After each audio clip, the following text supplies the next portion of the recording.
Some cases never leave the people who worked on them. Not because they were the most violent or the most covered by the news, but because no matter how long you stare at the evidence, something just doesn't add up. These are 3 of those cases.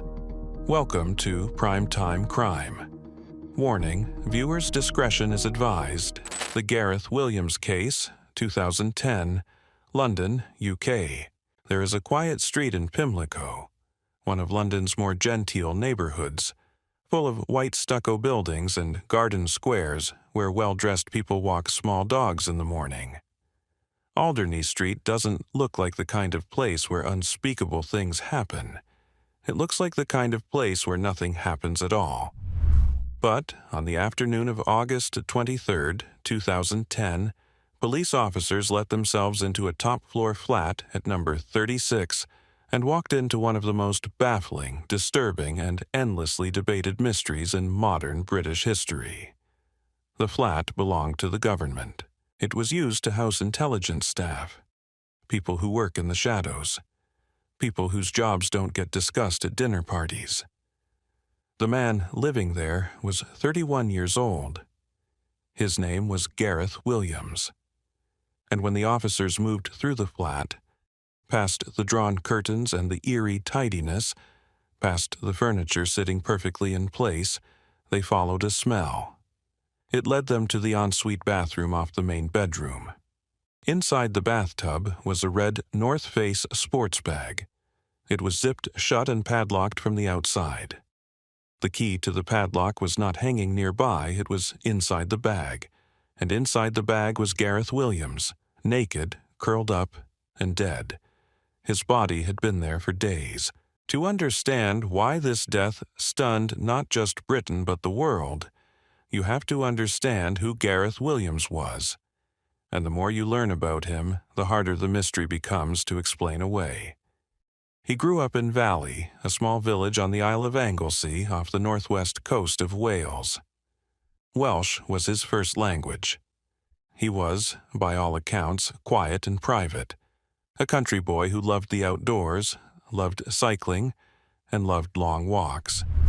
He wasn't the type to seek attention because he didn't need it.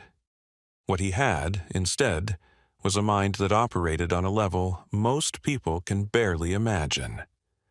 At 13, he was already sitting his A-level exams in maths and computer science, and passing them with top marks. At 17, he had a first-class university degree in mathematics from Bangor University. At 18, he was already working towards a PhD at the University of Manchester. By the time he was 22, one of the most secretive government agencies in the world had hired him. That agency was GCHQ, the Government Communications Headquarters in Cheltenham. If you've heard of the NSA in America, GCHQ is its British equivalent. They listen, they intercept, they decode, and they are very, very good at finding people who can do what most people cannot. Gareth Williams was exactly the kind of person they were looking for, a mathematician of rare ability, someone who could look at systems of encryption, at rivers of coded data, and find the patterns hidden inside them. He rented a room in a quiet house near Cheltenham and lived there for nearly a decade. His landlady described him as a lovely, gentle tenant who barely made a sound. He kept to himself, he cycled, he walked. He was, in many ways, the last person you'd picture working in one of Britain's most secretive institutions, but that was probably part of what made him so effective. Then, in 2009, his career took a turn. He was seconded, temporarily transferred to another agency, not GCHQ this time, but MI6, the Secret Intelligence Service. Where GCHQ listens and analyses, MI6 operates abroad, recruits agents, and gathers intelligence in the field. They are the agency most people associate with spies in the traditional sense, and they were based in London. So Gareth Williams moved to London. He was given the flat on Alderney Street. He started working at Vauxhall Cross MI6's distinctive, fortress-like headquarters on the south bank of the Thames. He began what was described as active operational work. Colleagues who knew him at GCHQ say he found the culture at MI6 difficult. He didn't like the competitive atmosphere, the flash cars, the after-work drinking, and the sense that people were always measuring themselves against each other. He was a country boy among city people. He had already applied to go back to GCHQ earlier than planned, and he had been approved to return in September 2010. He was almost out. He had his bags packed, figuratively speaking, but he never made it back to GCHQ. The last confirmed sighting of Gareth Williams alive was on August 16, 2010. CCTV footage captured him visiting luxury shops in the West End of London. He appeared calm. He wasn't looking over his shoulder, and there was nothing in the footage to suggest he was being followed or that he was frightened. He was just a young man doing some shopping. After that day, nobody reported seeing him again. Over the next week, he didn't show up to work. He didn't answer his phone. He didn't respond to messages. And this is where the story starts to develop a second layer of strangeness. Because the people who employed him, the people who run one of the world's most sophisticated intelligence agencies, didn't call the police for 8 days. 8 days. By the time officers arrived at the Alderney Street flat on August 23rd, Gareth Williams had been dead for somewhere between a week and 10 days. His body had been decomposing in that locked bag in that bathtub, while the central heating in the flat ran on full blast in the middle of summer. That combination was catastrophic for the investigation. Evidence that might have told detectives exactly how he died had been destroyed by the heat and the time that had passed. Toxicology tests that might have revealed whether he had been poisoned or drugged came back inconclusive. There was simply not enough left to analyze properly. The Metropolitan Police declared the scene a crime scene immediately. But what exactly was the crime? That question would take years, and still hasn't been fully answered. The post-mortem examination found no injuries on his body. No bruises, no wounds, no signs of a physical struggle. The flat showed no signs of a break-in. Nothing appeared to have been taken. His belongings were in order. The place was, as detectives noted, almost unnervingly clean and tidy. No fingerprints on the padlock, no fingerprints on the zipper of the bag. No fingerprints on the rim of the bath. It was as if someone had gone through the scene with extraordinary care, or as if Gareth Williams had somehow climbed into a sports bag, zipped it shut, padlocked it from the outside, and placed the key under his own body. That last possibility is the one police would eventually, controversially, lean towards. But most people who heard the details, including a succession of experts, found it almost impossible to accept. One of those experts was a man named Peter Faulding, a specialist in forensic search and rescue. He became fixated on the question of whether it was physically possible for a person to lock themselves inside that particular bag. To find out, he didn't just think about it or run computer models. He tried to do it himself. More than 300 times. He got himself an identical North Face holdall, the same model, the same size. He climbed in, over and over again, trying different positions, different techniques, different approaches. He failed every single time. In his own words, he said that not even Houdini, the most famous escape artist who ever lived, could have pulled it off. His conclusion was direct. Gareth Williams was already dead when he was placed inside that bag. The bag itself told a story. It was padlocked from the outside. The key was inside, underneath the body.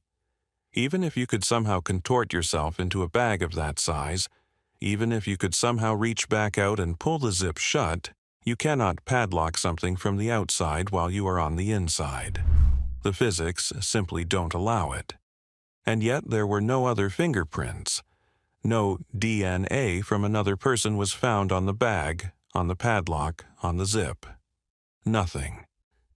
This is a locked room mystery at the heart of the Gareth Williams case. A man found locked inside a bag he could not have locked himself into, with no trace of anyone else having been there. It is the kind of scenario that sounds like it was invented for a thriller novel, except it wasn't. As detectives dug deeper, the case grew stranger still. Inside the flat, they found something unexpected: a wardrobe full of women's clothing. Not a few items, roughly 25,000 pounds worth of high-end women's fashion. Designer pieces, expensive shoes, wigs, and makeup. The tabloid press ran wild with this. Unnamed sources fed stories to newspapers suggesting that Gareth Williams had a secret life, that he paid male escorts for sex, that there were drugs, that he had lived a hidden existence that his family and colleagues knew nothing about. His family called it a smear campaign, and the detectives investigating his death backed them up, directly contradicting the most lurid claims. What was confirmed, more carefully, was that Williams had visited bondage-related websites on his computer, spending somewhere between 30 minutes and an hour on those sites on certain occasions. His landlady back in Cheltenham mentioned that she and her husband had once found him, some years before his death, calling for help, with his hands tied to his bedposts. He had apparently been experimenting alone and gotten stuck. This detail became important to one strand of the investigation, which theorized that Williams may have died as a result of a solitary experiment gone wrong, that the bag was part of a private, self-directed act, and that his death, while unusual and tragic, was an accident. That became the Metropolitan Police's official position.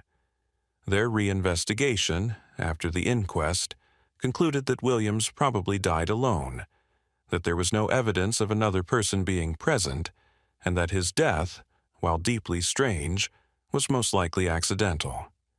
His family rejected this conclusion entirely. The inquest, held in 2012, reached a very different verdict. The coroner, Fiona Wilcox, looked at the same evidence and came to the opposite conclusion. She found that his death was unnatural and likely to have been criminally mediated. She was satisfied, on the balance of probabilities, that Gareth Williams had been killed unlawfully. There wasn't enough evidence to formally record a verdict of unlawful killing. The legal threshold for that is high, but she left little doubt about what she believed had happened. She also raised serious concerns about things that had nothing to do with the bag or the body. She pointed to the 8-day delay before MI6 reported him missing, and said that the explanation offered by his line manager at GCHQ begins to stretch the bounds of credibility. She said that the delay may have caused key evidence to be lost, which, given the state of decomposition, seems almost certain to be true. She also highlighted what she called the significant lack of any hand or footprints in the bathroom, and raised questions about the behavior of the police liaison officer who had been assigned to work with the intelligence agencies. That officer had been told about 9 memory sticks found in Gareth Williams' office, as well as a North Face bag similar to the one in which he was found. The officer had not passed this information to the lead detectives on the case. He said he had been assured by the intelligence agencies that these items weren't relevant to the investigation. The coroner questioned whether that officer was genuinely impartial in the case.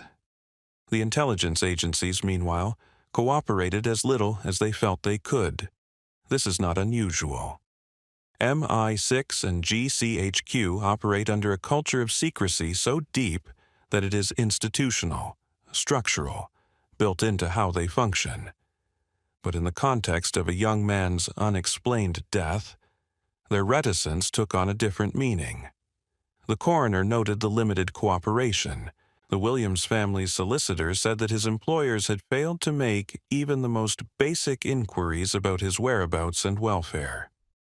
For a week, a man who worked for one of Britain's most powerful intelligence agencies simply vanished, and the agency did nothing. The intelligence dimension of this case runs deeper than the bureaucratic delays. Two senior British police sources, speaking without attribution, told journalists that some of Williams's work at MI6 had concerned Russia, not tangentially, specifically. One source confirmed that he had been helping the American National Security Agency track money laundering routes used by organized crime groups, including criminal networks based in Moscow. This matters enormously when you set it against a broader backdrop. In the years around Gareth Williams's death, a series of Russian nationals with links to the Kremlin or to its opponents died in mysterious or violent circumstances in London and elsewhere in the United Kingdom. Alexander Litvinenko, a former Russian intelligence officer who had become a critic of Vladimir Putin, was poisoned with polonium-210 in a London hotel in 2006. He died in agony 3 weeks later. British investigators concluded that he was murdered on the orders of the Russian state. Others followed, in circumstances that were each, on their own, perhaps explainable, but which, taken together, formed a pattern that was hard to ignore. Gareth Williams had reportedly attended major hacking conferences in the United States in the months before his death. The Black Hat and DEF CON conferences, where the world's top security researchers and, sometimes, intelligence professionals gather. Journalist Duncan Campbell, who investigated the case extensively, reported that Williams had been part of a team of intelligence officers working to infiltrate US and UK hacking networks. He was, in other words, right at the intersection of the things Russia's intelligence services most wanted to know about and most wanted to disrupt. Was he killed because of what he knew? Because of the work he was doing? Because he had gotten too close to something, or had found something, or was about to find something? Nobody has ever been able to prove this, but nobody has been able to rule it out either. Years passed. The Metropolitan Police closed their investigation in 2013, standing by their conclusion that Williams's death was probably accidental. The Williams family said they were devastated and that they did not believe it. They had never believed it. In 2021, a new forensic review began, a fully independent examination of the physical evidence, using modern techniques unavailable in 2010. New DNA analysis. New testing on the bag, the padlock, the zip, the towels in the flat, the hold-all. All of it re-examined with better tools and fresher eyes. The findings came back in November 2023. Scotland Yard announced them publicly early in 2024. The conclusion: no new DNA evidence had been found.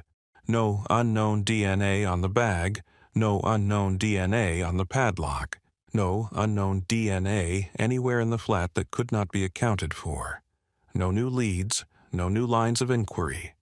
Case closed, pending new evidence. Detective Chief Inspector Neil John, who led the review, acknowledged the family and expressed that the force's thoughts were with them. But there was nothing new to offer. The most modern forensic science available had been applied to the most baffling physical evidence Britain's police had encountered in decades, and it had returned a shrug. Some took this as confirmation that Williams had died alone. If someone else had been there, if someone had manhandled his body into that bag and padlocked it shut, surely they would have left something behind. A cell, a hair, a trace. Forensic science in 2023 can detect almost impossibly small amounts of biological material. And yet, nothing. Others pointed out that a sufficiently sophisticated actor, an intelligence operative, a trained professional, would know how to clean a scene. The absence of evidence is not the same as evidence of absence. Someone who knows about forensics, who has access to the right materials and the right training, could conceivably leave a flat spotless. The very agencies that might have been involved in Williams' death are the agencies that train people in exactly this kind of operational security. And so, the circle closes on itself, again and again, as it has for 15 years. So, what do we actually know? We know that Gareth Williams was a brilliant man who worked at the highest levels of British intelligence and had been involved in sensitive work concerning Russia and cybersecurity. We know that he was found naked, inside a padlocked bag in a bathtub, with no signs of struggle and no definitive cause of death. We know that his own fingerprints were not found on the bag that contained him. We know that his employers waited 8 days before calling the police. We know that key items from his office were not disclosed to detectives, and an expert who tried to replicate the self-locking scenario more than 300 times could not do it. We know that the coroner believed, on the balance of probabilities, that he was murdered. And we know that the police, after years of investigation and a second forensic review, found no one to charge. That's a list of facts that refuses to add up to a comfortable answer. It doesn't sit neatly in the category of tragic accident, and it doesn't sit neatly in the category of confirmed murder. It lives in the space between the uncomfortable, unresolved space that the Williams family has been forced to occupy since the summer of 2010, with no verdict, no justice, and no peace. His parents, Gwyneth and Iswyn Williams, have spoken over the years about their son, the quiet, clever boy from Anglesey who loved cycling and mathematics and the Welsh countryside. They didn't get to bury him with answers. They didn't get to know who or what took their son from them, or why. The intelligence world that employed him offered them opacity, delay, and carefully worded statements. Britain's justice system gave them an inquest verdict that pointed clearly toward murder, but stopped just short of saying so.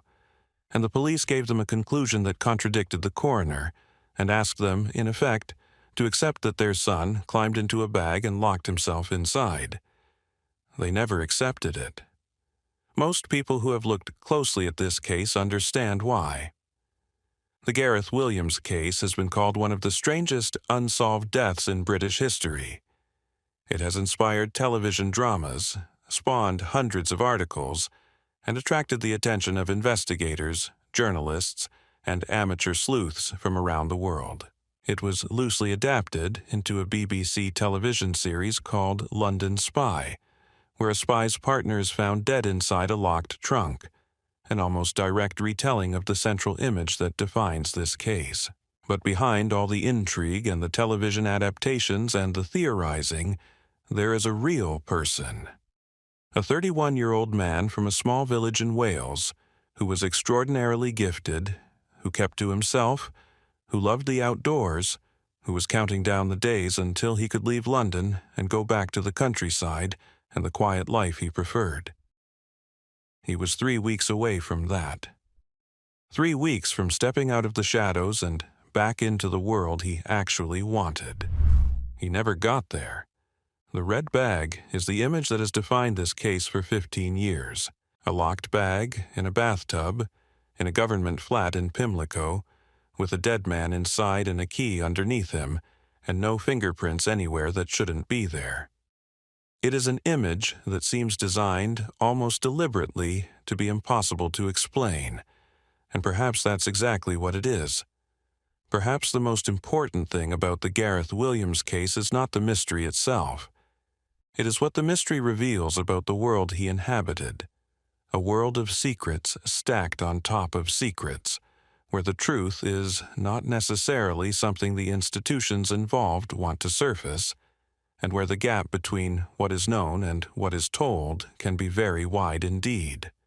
As of today, no one has ever been charged. No motive has ever been formally established. No version of events has been proven beyond a reasonable doubt. The case remains officially open, pending new evidence. The family is still waiting, and the bag is still the bag. The Chris Watts Case, 2018. Colorado. Frederick, Colorado is the kind of town that looks like it was designed to make people feel safe. Wide streets, new houses, neat front lawns. It sits about 30 miles north of Denver, far enough from the city that things feel quiet. close enough that people can commute in for work and come home in the evening to something that looks like peace. In the summer of 2018, a family lived there that looked, from the outside, like they had everything figured out. A big 5-bedroom house, 2 little girls and another baby on the way, a husband who seemed steady and calm, and a wife who posted about her life on social media and seemed to love every part of it. On the morning of August 13th, 2018, that family ceased to exist. What Chris Watts did to his wife and daughters on that single morning is one of the most horrifying things a person can do. It is also one of the most watched, most discussed, and most searched crimes of the last decade. People, especially investigators, have spent years trying to understand how a man who looked so ordinary, so quiet, so completely normal, was capable of doing what he did. The honest answer is that most people still don't fully understand it. And the more details that have come out over the years, the harder it has become to look away. Shanann Razuchek grew up in Aberdeen, North Carolina. She was the kind of person who filled up a room.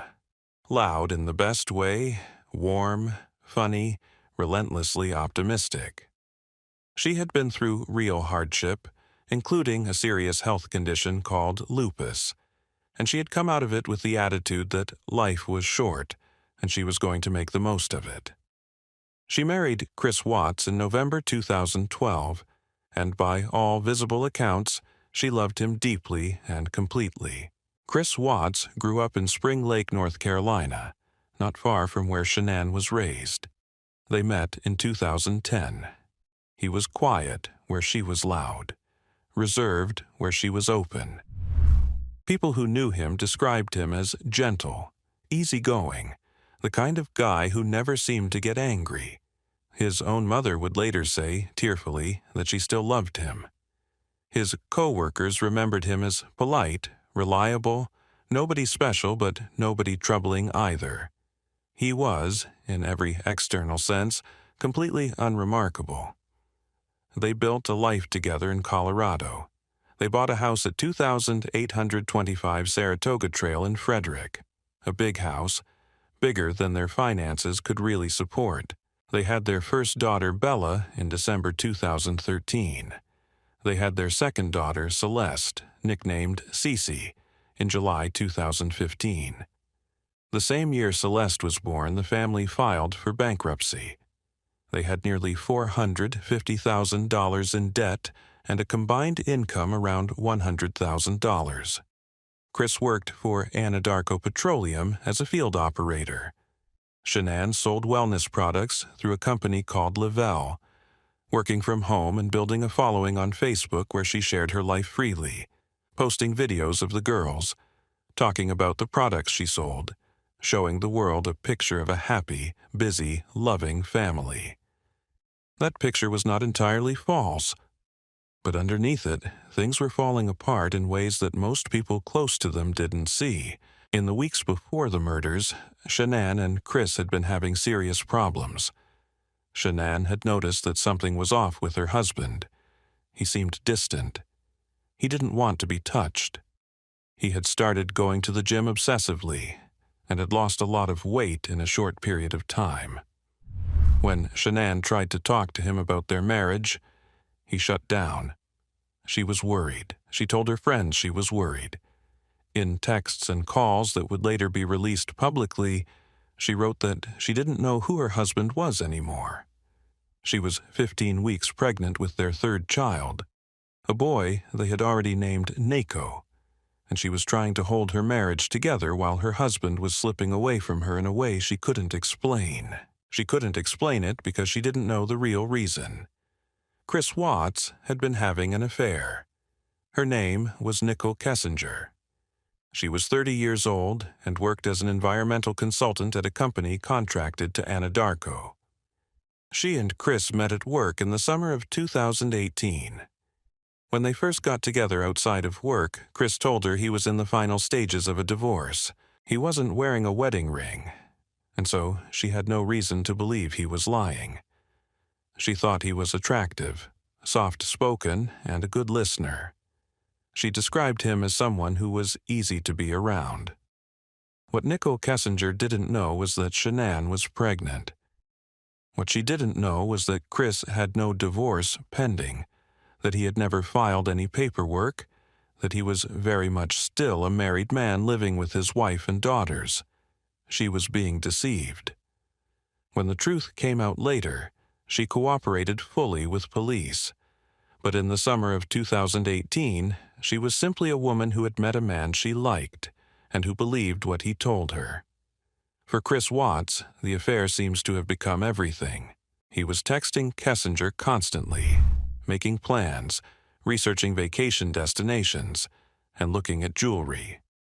He was building a fantasy of a new life in his head, a life without Shanann, without the debt, without the responsibilities of a family he seemed to no longer want.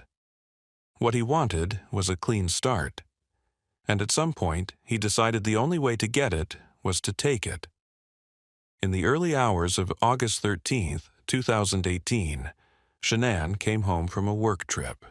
She had been away for 5 weeks, partly on business and partly to give the two of them space during the marriage troubles. She arrived home after midnight, tired from traveling, and she and Chris talked in their bedroom. What exactly was said has been pieced together from Chris's own later confessions, which have changed multiple times and are not fully reliable. What is known is that the conversation became an argument. Chris says he told her he wanted to separate. He says she told him that if he left, he would never see his children again. Sometime between 2 and 5 in the morning, Chris Watts strangled his wife to death in their bed. Shanann was 34 years old and was 15 weeks pregnant. Then he went to his daughter's rooms. Bella was 4 years old, Celeste was 3, they were asleep. What happened next is almost impossible to read about without stopping. Chris Watts smothered both of his daughters. Bella, according to later accounts from Shanann's parents, who were told details by investigators, woke up during what was happening and begged for her life. She told her father she didn't want to die. He killed her anyway. After that, he loaded his daughters' bodies into the back seat of his truck, placed Shanann's body in the truck bed, and drove to an Anadarko oil and gas works site in Weld County, where he was employed. He buried Shanann in a shallow grave on the property. Then he forced the bodies of his 2 little girls into the openings of crude oil storage tanks. The openings of those tanks were 8 inches in diameter. 8 inches. He forced his children's bodies through those holes and left them there. He then drove to work and started his shift. That afternoon, a friend of Shanann's became concerned. Shanann had not responded to texts or calls all day, which was completely out of character for a woman who was constantly on her phone. The friend called the police and reported the family missing. Officers went to the house on Saratoga Trail. Chris came home to meet them. He seemed calm. He told them he had last seen Shanann at around 5:15 in the morning when he left for work and had no idea where she or the girls might be. He said he was worried. He said all the right things. The next morning, with Shanann and the girls still missing, and an endangered missing alert now active, Chris Watts did something that would define how the world came to see him. He gave a TV interview on his own front lawn. He stood outside the house in Frederick and spoke to a Denver news crew, wearing a blue T-shirt with an Innocence Project logo on it. The irony of that detail still makes people stop when they hear it. He looked into the camera and talked about how much he missed his family. He said he hoped they were safe. He spoke about his daughters and his wife in the present tense, moved his face into what looked like concern, what looked like sadness, and asked for their safe return. Body language experts who later studied the footage noted things that felt wrong. He smiled at moments he shouldn't have. His emotional expressions seemed a second behind where they should naturally be, as if he was watching himself perform rather than actually feeling what he was claiming to feel. Most people who watched the interview said there was something they couldn't place but couldn't ignore. Something wasn't right. He looked like a man playing a grieving husband rather than a man who actually was one.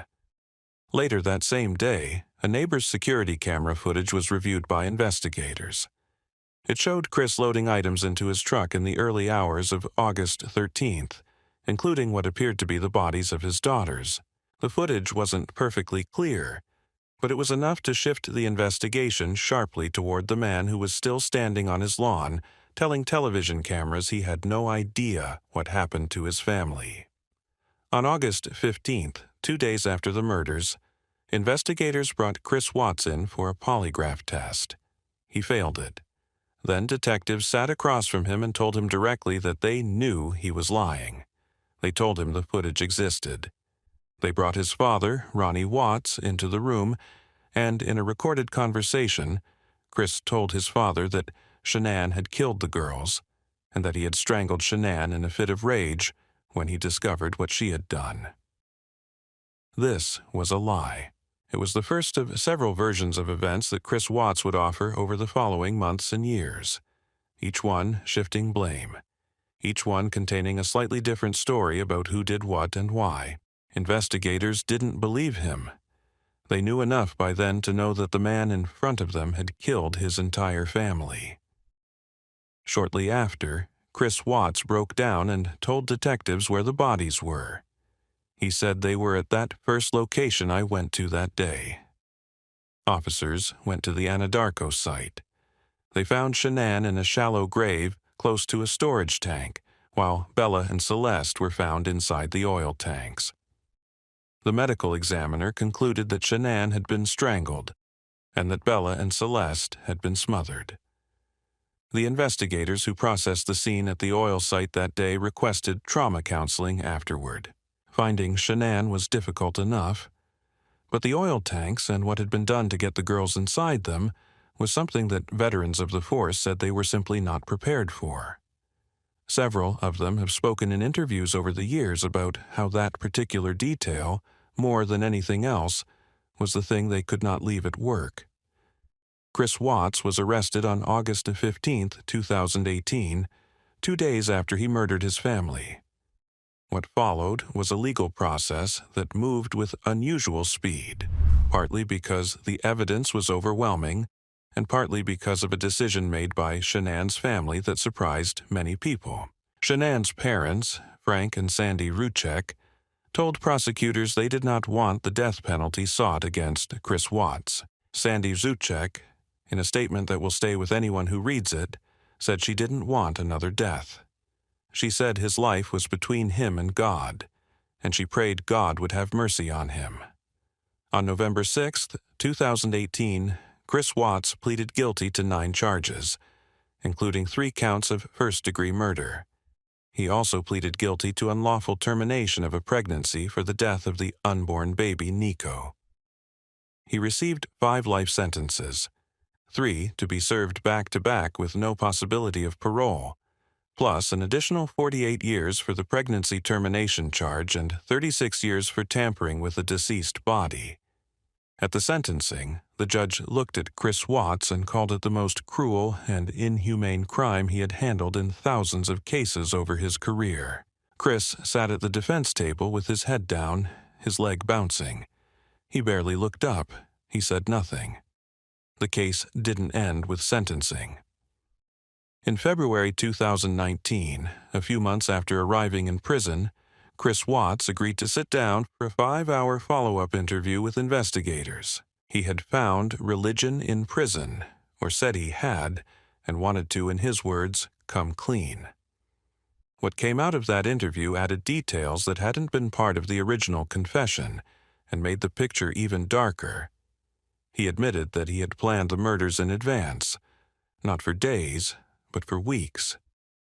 He said he had given Shanann OxyContin in the period before her death in an attempt to end her pregnancy, because he believed that ending the pregnancy would make it easier to leave her and be with Kessinger. He described going into his daughter's rooms on the night of August 13th and attempting to smother them in their beds before the plan changed. He described the steps he took at the oil site with a flatness in his voice that investigators found deeply disturbing. He also, in letters to various women who wrote to him in prison, said things that revealed how his mind worked and blamed Shanann. He called her controlling. He also described Nicole Kessinger, the woman he had the affair with, in biblical terms, calling her a harlot and a Jezebel, writing that her words had led him toward destruction. He was, by then, sitting in a prison cell serving multiple life sentences for the premeditated murder of his pregnant wife and 2 young daughters, and he was looking for someone else to blame.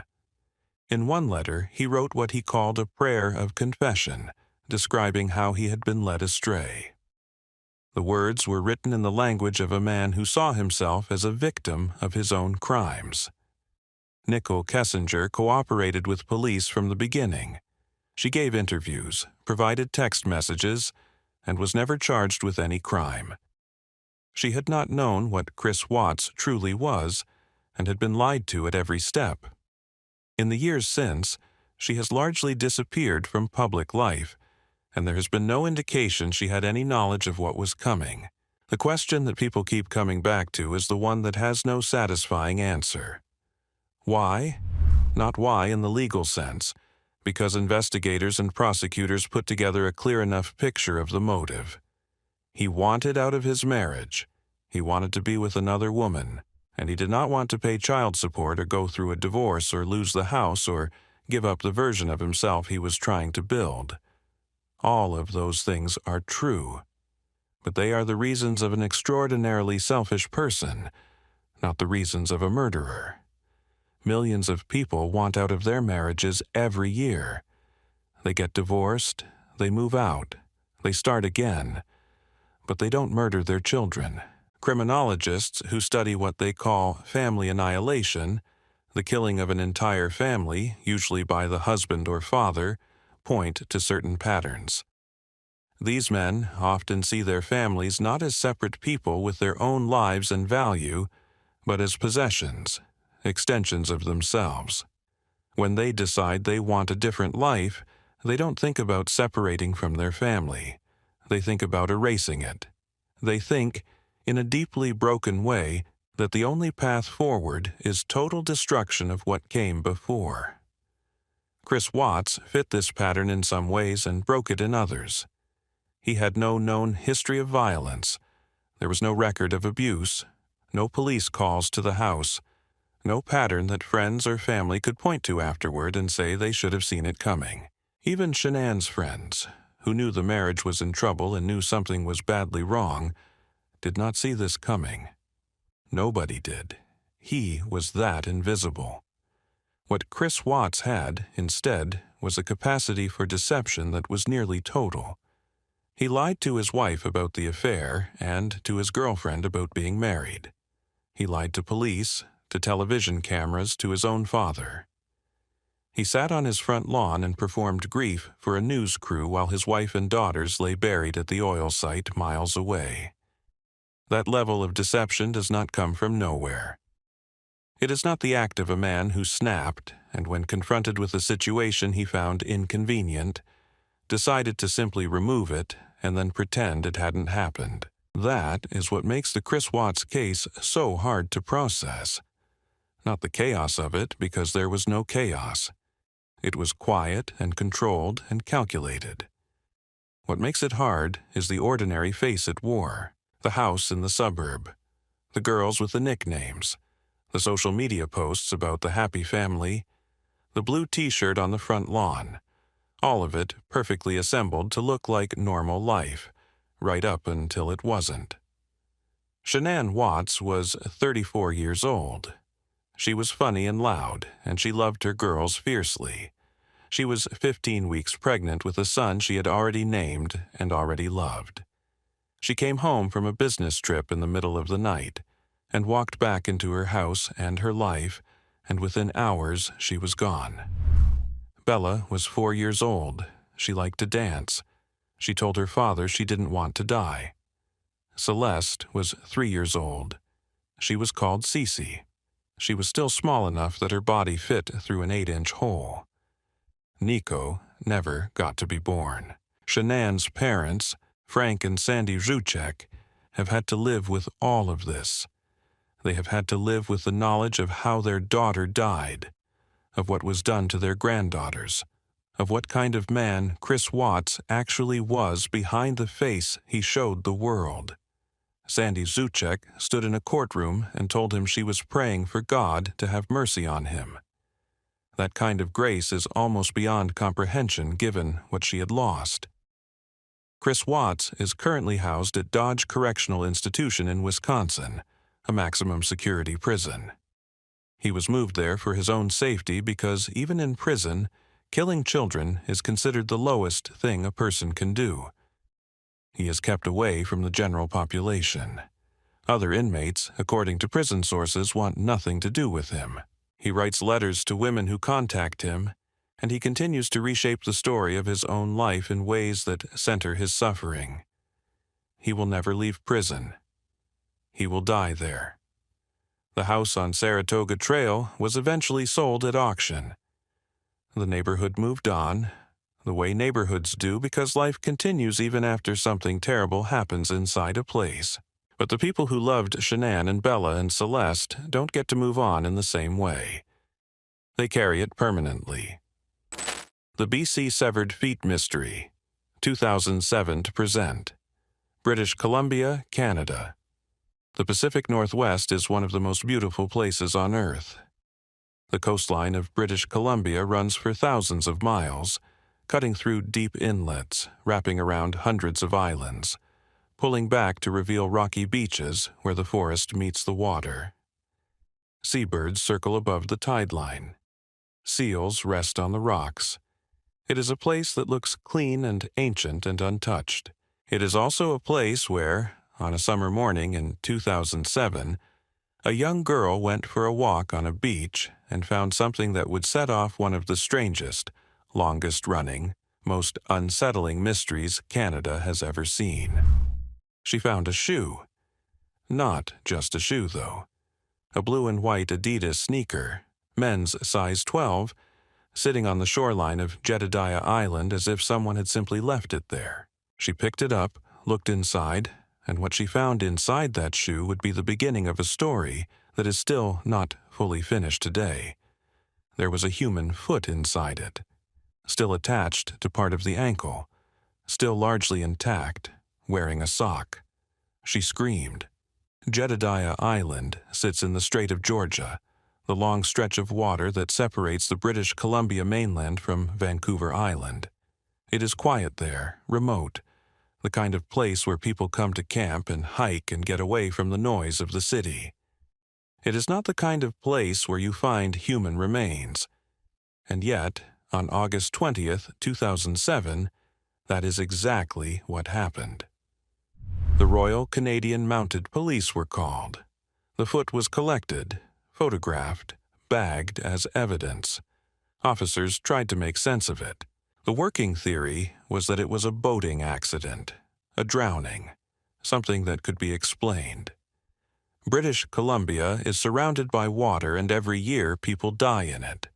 Finding a fragment of a body was unusual, disturbing, but perhaps not without explanation. Then, 6 days later, on August 26th, another shoe washed up. This time on Gabriola Island, roughly 50 kilometers to the southeast, a black and white Reebok, men's size 12 again, with another foot inside it. The problem was immediately obvious to investigators. Both feet were right feet. That meant they couldn't have come from the same person.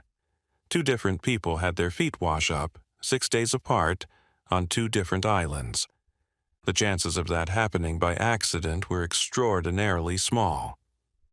Corporal Gary Cox of the Oceanside RCMP told reporters, "Two being found in such a short period of time is quite suspicious." That word, suspicious, would follow this story for years. Over the months that followed, the feet kept coming. In February 2008, a size 11 Nike sneaker washed up on Valdez Island with the male right foot inside. In May 2008, a woman's right foot was found on Kirkland Island. inside a blue and white New Balance shoe. In June 2008, on Westham Island, south of Vancouver, 2 hikers found a left foot. When DNA testing was done, it matched the foot found on Valdez Island months earlier. 2 feet from the same person, found on different islands, months apart. That person had been in the water a very long time. Then, in August 2008, the pattern crossed the border. A camper found a right foot inside a black size 11 shoe on a beach near Pisht, Washington, in the United States. It was roughly 10 miles south of the Canadian border. Investigators suspected the currents had carried it across. Then, in November of that year, a woman's left foot was found in the Fraser River in Richmond, British Columbia. New Balance shoe. DNA testing would eventually match it to the right foot found earlier on Kirkland Island. Another pair. Another person who had been somewhere in those waters. In the space of about 18 months, 6 to 15 severed human feet and sneakers had been found along a roughly 200-kilometer stretch of Pacific coastline. No bodies, no heads, no other body parts, just feet, just shoes. The world noticed. The theories came fast, and they came from everywhere. The most popular one, the one that spread the quickest, was that a serial killer was responsible. Someone was murdering people, cutting off their feet, and dumping the bodies in the ocean. The feet washed ashore because feet float. The rest of the bodies sank or were eaten. It was a dark theory, and it was very easy to believe. This was British Columbia, after all, a province that had real and recent history with serial killers. Robert Picton, a pig farmer from Port Coquitlam, had been convicted in 2007 of murdering 6 women, though police believed he had killed many more. The province knew what it looked like when people disappeared without explanation. Other theories piled on behind the serial killer idea. Some people said it was the mob. Vancouver and Seattle both had serious organized crime presences, and the theory went that the feet belonged to people who had been killed by gangs and dumped at sea. Someone else suggested the feet were from migrants who had died inside shipping containers that were then dumped in the ocean. One theory pointed to a plane crash that happened off Quadra Island in 2005, suggesting the feet could have belonged to the 4 people whose bodies were never recovered. Another theory, which found an audience online, involved human trafficking. Yet another more fringe version of events involved aliens, which tells you something about how strange and unsettled people were feeling. What made all these theories seem credible, at least at first, was a single detail that nobody could easily explain. Only feet were washing up. Not hands, not other parts of the body, not clothing, just feet, just sneakers. There was something specific and deliberate seeming about it that made people feel it could not be random. In June 2008, as public anxiety was reaching its highest point, someone decided to take advantage of the chaos. A shoe was found on Tyee Spit near Campbell River. Officers came and collected it. The coroner prepared to examine it. And when they looked inside the shoe, they did not find a human foot. They found an animal paw, wrapped in a sock, stuffed with dried seaweed. It was a prank. A deliberately cruel one, designed to cause fear and waste police resources during an already stressful investigation. The RCMP were furious, and said publicly that they would pursue prosecution against anyone who tried it again. Other hoaxes followed. The story had become so famous that it was attracting people who wanted to be part of it, to add to the spectacle, to see what would happen. Each hoax had to be treated seriously until it could be confirmed as fake, and each one used up time and resources that investigators needed for the real cases. While the public debated serial killers and mob hits, the scientists were already working toward a very different answer. And the answer they were building was not comforting exactly, but it was not the answer anyone had been imagining. The key came from a researcher named Gail Anderson, co-director of the Center for Forensic Research at Simon Fraser University in British Columbia. She had been studying how bodies decompose in marine environments. To do this, she used pig carcasses, because pig tissue behaves similarly to human tissue in water. She placed them on the seafloor in the Salish Sea and she observed what happened. What happened was striking. The creatures living on the seafloor, crabs, lobsters, sea lice, various marine organisms, stripped a carcass remarkably fast. In some cases, a body could be largely skeletonized within days. The bones would eventually scatter. Most would sink or be carried off. But the ankle, where the foot connects to the leg, is made mostly of soft tissue, tendons and cartilage, the kind of material that sea life eats quickly and completely. And once that soft tissue is gone, the foot detaches naturally. It simply separates from the rest of the leg. No cutting required, no human involvement, just decomposition. The foot, now separated, would ordinarily sink with everything else, except for one thing: the shoe. Modern running shoes are built with lightweight foam and air pockets in the soles. They are designed to be comfortable and light. As a side effect, they are also buoyant. A foot inside a running shoe would float. Not forever, but long enough to be carried by the current. And the Salish Sea, which is the body of water that covers this entire region, has a very specific set of currents and tidal patterns that tend to push floating objects towards certain shorelines. Professor Parker McCready, an oceanographer at the University of Washington in Seattle, studied those patterns and concluded that the currents explained exactly why so many feet were ending up in the same general area. Gail Anderson put it simply when she wrote to a journalist: "Feet easily detach from decomposing bodies in water, and when they are inside a floating running shoe, they wash ashore." She added, pointedly, "Notice that no feet are washing ashore in stiletto heels or flip-flops." The explanation was scientific and it was sound, but for many people it raised an equally difficult question. If the feet were separating naturally from bodies in the water, then those bodies belonged to people who had died in the water. Lots of people. Who were they? This is where the story stops being about science and starts being about something much heavier.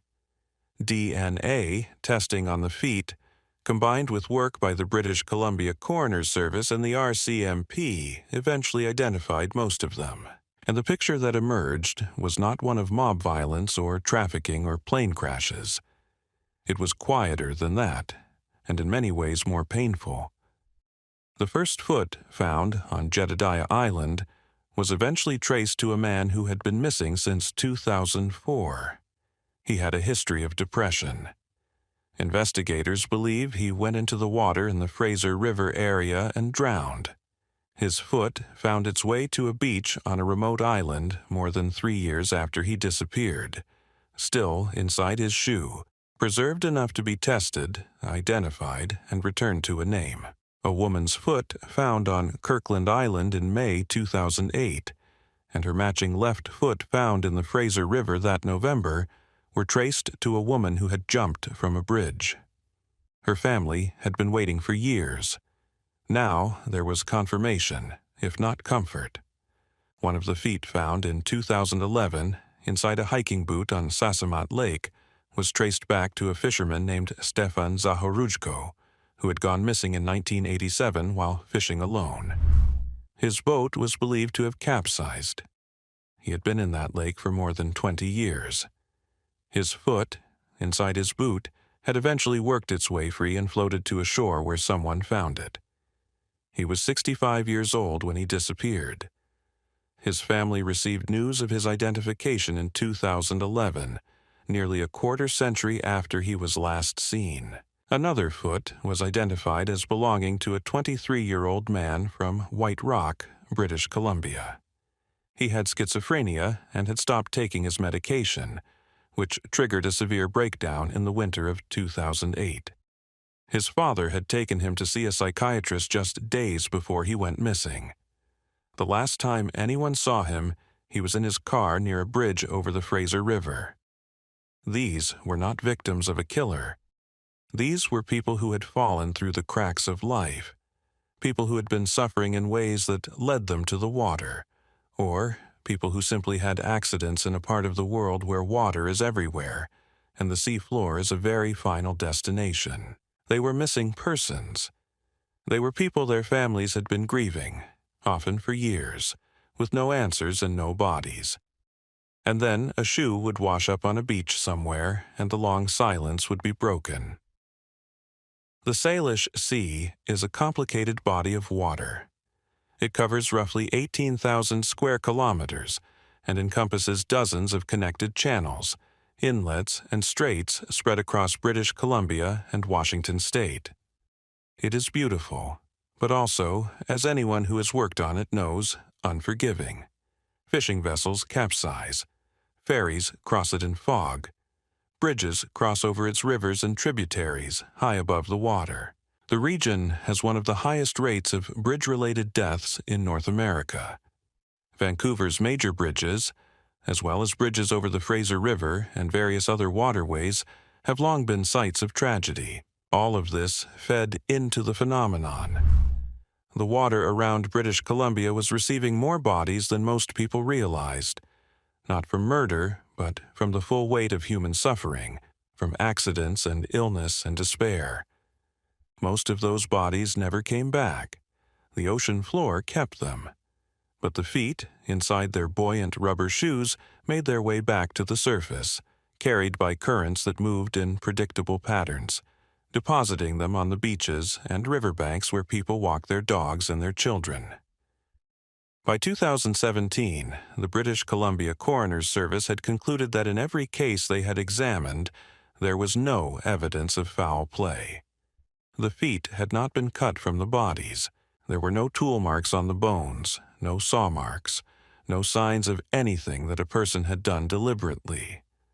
Every single separation was consistent with natural decomposition in a marine environment. But the story was not completely finished. In February 2016, 2 shoes with feet inside washed up on Botanical Beach on the west coast of Vancouver Island, several days apart. When they were DNA tested, they matched each other. They had come from the same person, a man, but investigators could not figure out who that man was. His DNA did not match any missing persons report on file in British Columbia. They sent the DNA to officials in Washington State, in case he had entered the water on the American side and drifted north. No match there either. It is possible, investigators said, that he was never reported missing. Some people disappear and nobody files a report. Some people have no one left to notice they are gone. That case has never been resolved. The man has no name, no story that anyone has been able to reconstruct, no family member who has come forward. He has a pair of feet on a beach and nothing more. A foot found in July 2023 at Gonzales Beach in Victoria, British Columbia, with no details publicly available, is still under investigation by the BC Coroner's Service. It is the most recent entry in a list that began 16 years ago and has not yet stopped. Over the course of the entire phenomenon, from 2007 through the most recent discoveries, at least 21 human feet have been found in the Salish Sea region, 15 on the Canadian side and 6 on the American side. Most have been identified. Most belong to people who died from drowning, suicide, or accidents. A fisherman who capsized in 1987. A depressed man who vanished in 2004. A young man with schizophrenia who stopped taking his medication and walked toward a bridge. A woman who jumped. Others still unnamed. The effect on the investigators who work these cases is something rarely discussed, but it runs through the accounts of everyone who was there during the early years. Imagine being a police officer or a coroner in British Columbia in 2008, called out to a beach because someone has found a shoe. You know now what is likely inside it. You pull on your gloves, you approach the tide line, you pick it up, and it is heavy in a way shoes should not be heavy. You open it, and there is a foot inside, somebody's foot, somebody who used to be a person with a name and a family and a life that went wrong somewhere, and all that is left of them is this. You bag it, you tag it, you drive it to the lab. And then the phone rings, and there is another one on another beach. The coroners who identified these feet described the work as, in one official's words, incredibly satisfying, when they were able to connect a foot to a name. But that word, satisfying, sits inside a much larger silence about what it actually felt like to do this work, to be the person whose job it was to process human remains delivered by the tide, to call a family and tell them that something of their loved one had come back, just not the part they were waiting for. There is something that stays with you about this story that goes beyond the strangeness of it, beyond the fact that it became famous on the internet and inspired TV shows and novels and podcasts. What stays with you is the image of the shoe itself. A running shoe on a beach is one of the most ordinary things in the world.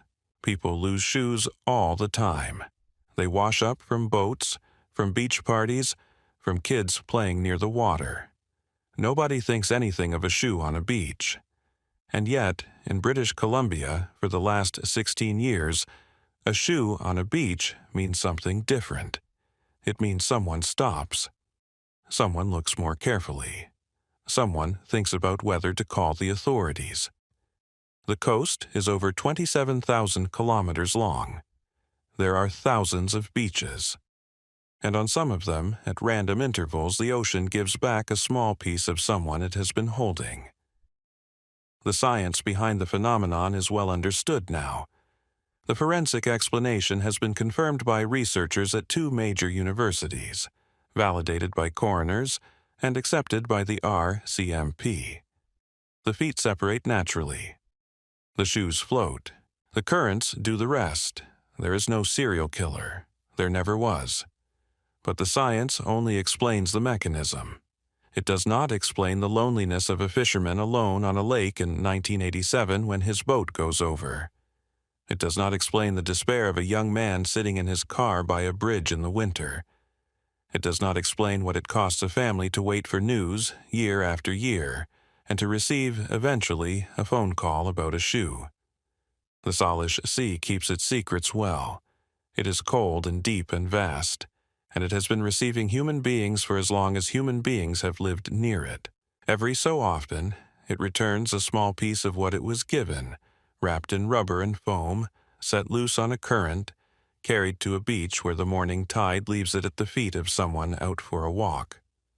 The last officially confirmed foot discovery as of this writing was in July 2023. It may not be the last. Somewhere out there, in the cold water between British Columbia and Washington State, the ocean floor holds the rest of the story. And the currents keep moving.